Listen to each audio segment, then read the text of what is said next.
Hello and welcome to Underhand. I'm going to do just some basic gameplay. I'll leave a link to the game in the description. It's a decent game. For normal basis purpose, I'll start from where you start at the beginning, which is God of Beginnings. I won't go through the tutorial, you can do that on your own. You get a lot of these starting out. You've got a variety of different things. You've got your cultists, prisoners, food, and money, which are used up here. The second bar, not the one in the middle where it says catch the day, that's the second bar. First bar will be what comes out of here and goes into there. If you decide to just, not put anything in the middle, there's outcomes like keep its bounty, or you can fish for food, which is honestly the perfect suggestion for that one. For this one, I'm going to try to get the baffling bauble, which is this thing. Just a nice little semi-pro tip, you will constantly need food or other types of prisoners and cultists a lot because it's very much required. I'm going to steal it because this early in the game you don't have enough cash for it, nor do you have a relic, so you just steal it, which gives you suspicion. If you get to enough suspicion, you'll have cops try to, slaughter you, which isn't the nicest of things because it's an instant game, and if you don't have enough for the thing, you either need 2 cultists or I think 3 cash. I may have that wrong, but if I get cops, you'll see what I'm talking about. I'm going to not do this one because I already have that one, and also that's not what I'm doing for today. A rival cult is a really nice thing. If you've got 2 cultists, you can raid their compound, which gives you 2 spoils of war. It can be a good thing or a bad thing. You can get relics, or you can get, Black Death, which isn't the nicest of things, because it kills off a lot of your people. A Whisper in the Darkness is one of the ones that you absolutely don't want to do unless you are ready for eternal suffering. It's a pain. The Necronomicon is something I always do because it gives you a relic and a cultist, and the reading the Necronomicon can give you good things, bad things, or bad things. Potion Vendor's really nice. If you've got a cultist and enough money, you can get 2 cultists out of it, which is really nice. And you can use the cultists to work if you get one of those cards. Tax Break's really nice because you can use it to get food if you need it, which is definitely needed this one, but I'm going to do the spend some, save some, which gives you 1 money and 1 food. Beginner's Luck is a fantastic thing because if you just have the God of Beginnings, it gives you this, and you can get cultists, food, or money. I'm going to go for cultists because you can also use those to do the thing. For this little auction thing, you can pay for it, arrange to have it sold, or pass it on. I would not suggest, because when your thing goes right, it means you have too many cards, which means greed can come out, which could get rid of my relic. So I'm just going to pass it on. No point in getting more. And there is greed. If you have 2 relics, you can spend them up there. If you don't, you have to discard 5 cards at random, and I lost the relic for that one. That's why you don't want to try to go over 15. The Ancestral Reckoning, well, that's literally your only option. You have to accept your fate. A charitable donation is really nice. If you've got suspicion, you can give food or money to anything to get rid of a suspicion. I'm going to go with money, because money isn't super needed for this run. It's needed if you've got a tax guy, but if you get enough suspicion, you can use the cultists to get rid of it. The Traveling Salesperson is nice, because if you don't have any food, you could sell it for money, or if you have not enough money, you could sell it for food. But I'm not going to, because I want to keep my stuff. Tax day, I was just mentioning this. If you don't have enough, and you're feeling, frisky, kidnap him. Inheritance is really nice. You can liquefy it or keep the assets, which will either give you a relic or money. I'm going to go for the relic. Wandering Children, I don't normally grab, because you can offer them gifts, which gives you cultists and suspicion, or you could just take them, which will give you prisoners. Prisoners are nice for, getting rid of things, because cultists can be used for several things, but prisoners are super useful for just, keeping them alive. Prisoners are good for giving to places that need to, kill them off, like sacrifice them for cultists, for undead cultists and whatnot. It's convoluted. You'll know if you decide to play the game. I'm going to let them go, though. It's going to reshuffle, which it'll do several times. If you choose one of the cards that give you something that will show you what's next, and you're at the end of your thing, you'll have to hit the X up here, go to your menu, X again, because it won't show up, because it doesn't have access to do so. But if it's not at the end, then However, the nice thing about this is you can throw any amount of cultists, it'll start requiring prisoners soonish. But, like, that's a terrible one. Getting you enough suspicion. Now I need to do my best to pass it on and hope that I've got enough cultists to get through this, which I probably don't. Oh, I do. Sweet. I'm now out of cultists, which means I'm going to have to go to the things where it'll let me get some cultists quickly. Which means I'm probably going to have to kidnap those children, even though I really didn't want to. Speaking of which, I'll deal with the suspicion because 3 cultists and 2 suspicions really good. Even though the suspicion isn't good, getting several cultists is really nice. I'm not going to sell my supplies because I need food. Tax day is going to be a pain, so I'm just going to not afford it right now because I'll get rid of a lot of this with this 2 cultists. Another police raid, 2 cultists, and a bunch of things. The number of how much you get up here changes actually depending on how much things you have down here. If you've got like 9 down here, it'll get rid of 5 and you'll keep 4. But if you don't, then it'll be good. These are really nice because the ancestor card will either give you food, a cultist, or a relic. Or money, not a relic, sorry. This one is one of my hated ones because you don't have any option. And the other option will end the game completely. Another ancestor card, and great. I am completely out of cultists, let's hope I don't get another one of those egg ones today. I will gladly take that. You don't particularly need food and whatnot throughout this entire thing, but it's nice to have. I'm going to read the Necronomicon. Oh god, I hate some of these. A charitable donation's really nice. I'm going to do that and also toss one of those. We'll give food to the hungry. If you play the game, there's also background music and somebody who talks sometimes, but I'm not going to include those because they start to get loud and bother my head. We're not going to do the traveling salesperson because I need to keep all the food and money I have on me. And I have to grab those children again. That sounds extremely wrong. Game's fault, not my own. 4 is the max amount you can have before you get enough suspicion that the police try to come after you. I'm not going to do this one because the next thing that you need is 2 cultists for that little bauble. Oh, I guess you can feed it a prisoner. You can give it food, which is what I'd suggest for now. If you don't have any food, it'll make you take your prisoners. If you don't have either of those, you have to kill it. So, always keep at least 1 food and 1 prisoner on you if you're running this run.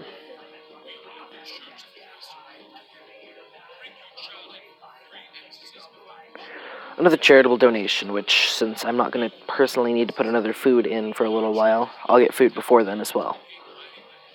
Getting food to the hungry.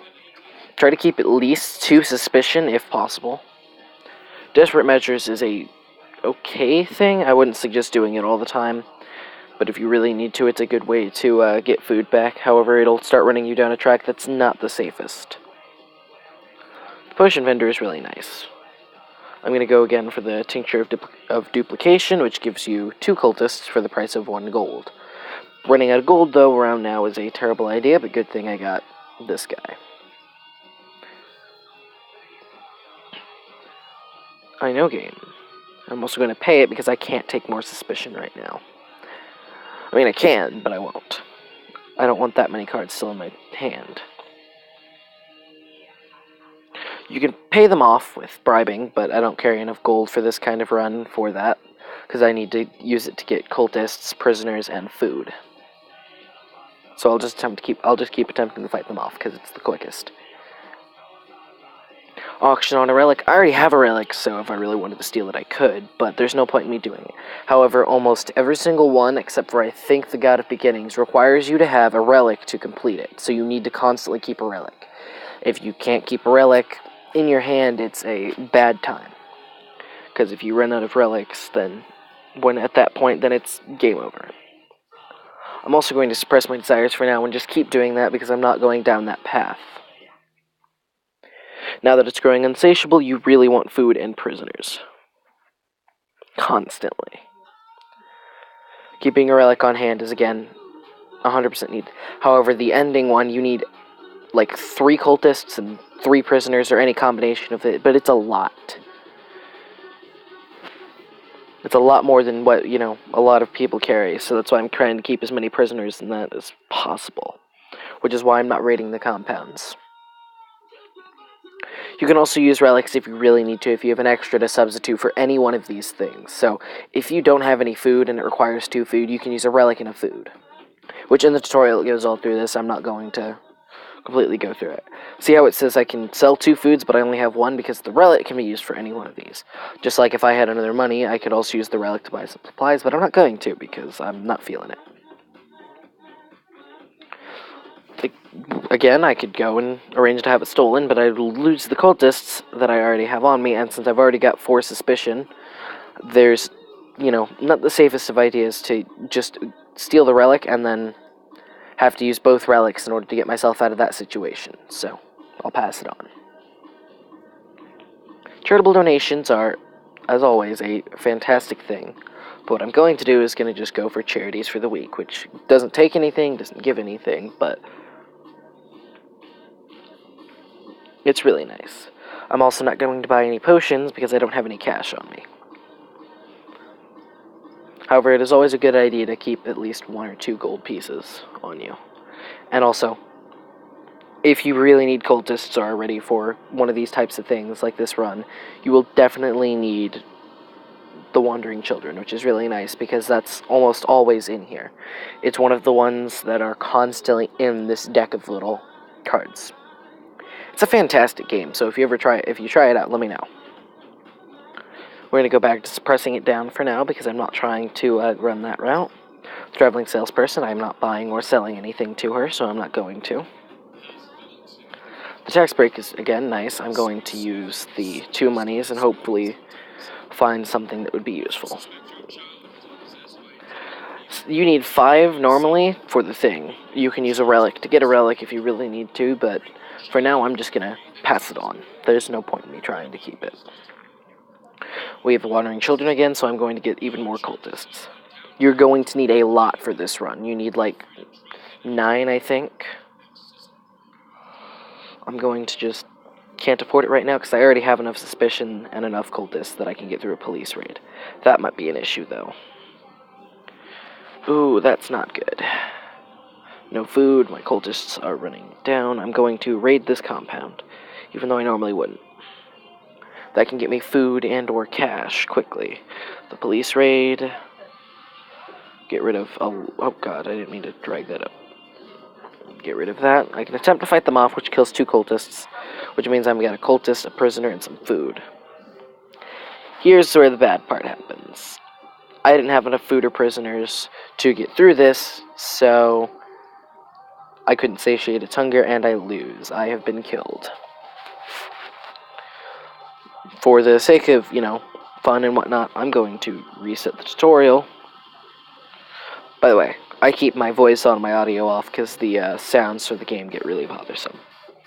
We're going to go through the tutorial a little bit into this video, now that you've seen what the game's kind of like, so that you can see exactly what I'm talking about. Event cards, poke this option to proceed.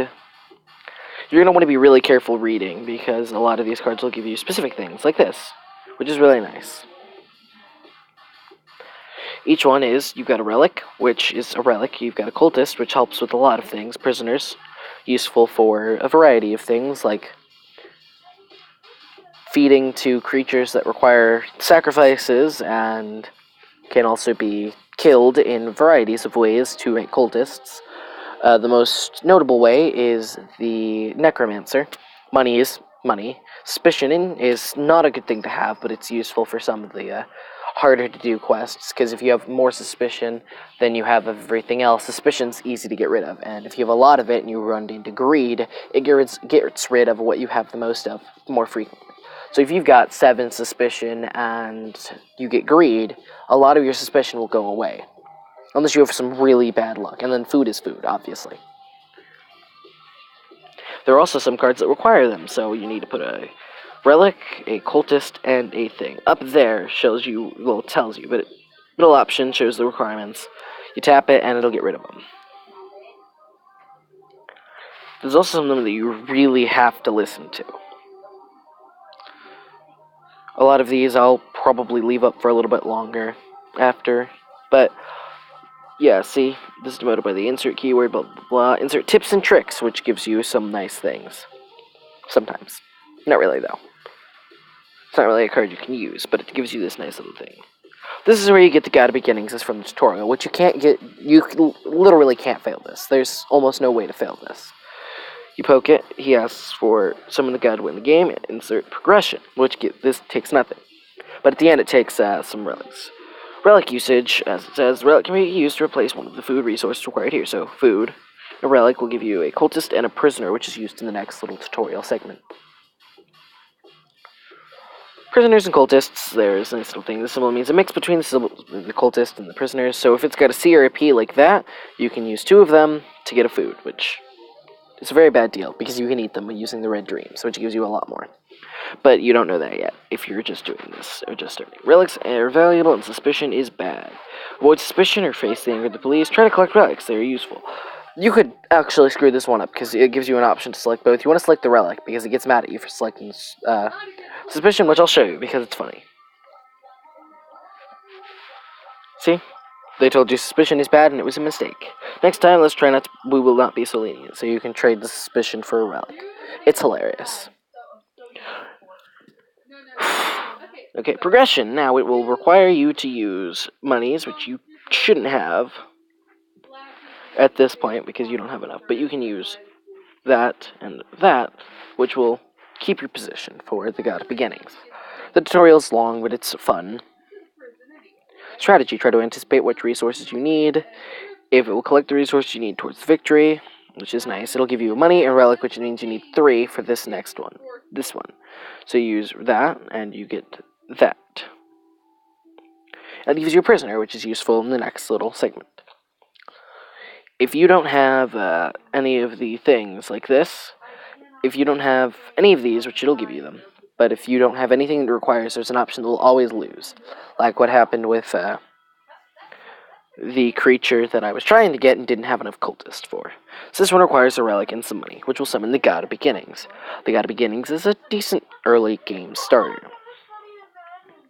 You get inheritance, which is The beginner's luck is fantastic because it gives you either 2 cultists, 2 monies, or 2 foods, I think. I don't know, I don't actually use the God of Beginnings in my actual playthroughs. I use Rybaxa, which gives you Haruspicy, which gives basically a look to the future, and Necromancy, which is what I'm really, liking, because it's also helpful for taking prisoners, making them cultists. The Wendigo I don't particularly use because Organ Harvest is nice. If you've got prisoners, it will take their organs, give you another prisoner that you can then keep using, but it also gives you food and sometimes cash. Tasting the Future is just like Haruspicy. Dry tea is really nice because you can import tea, which can give you relics or money or food or a variety of things. Some of them you actually shouldn't drink because they give you a relic, but if you drink it, you get a huge amount of suspicion, which isn't really a good thing. But it's, gives you food as well. So if you need food, then I'd suggest drink it. But if you don't absolutely need food, or if you have the red dreams already, don't drink it. Keep it as a relic. I'm not going to try to pronounce this one as it's kind of a pain. Aromancy is a really good but also really bad. If you've got a crime that you want to commit, it decreases your chance of getting a huge amount of suspicion depending on which one you're doing, either rain or wind. However, if you're not, able to carry around relics or food or whatnot, you can completely destroy your entire game because there's no stopping a lot of the weather that happens. Holiday is nice because it gives you a huge chance to get cultists, prisoners, and cash. I don't have either of these top ones yet because they are the hardest to do. You've got Yakad and Ulult. Ulult is the one that I was warning you trying not to play, as it is a pain. For now, I'm going to leave it here. I'm going to try for the other ones at a later time, probably in a later video. I thank you so much for watching, and if you liked what you saw, be sure to hit that subscribe button and that bell icon so you see when I upload. Thank you. Have a beautiful time.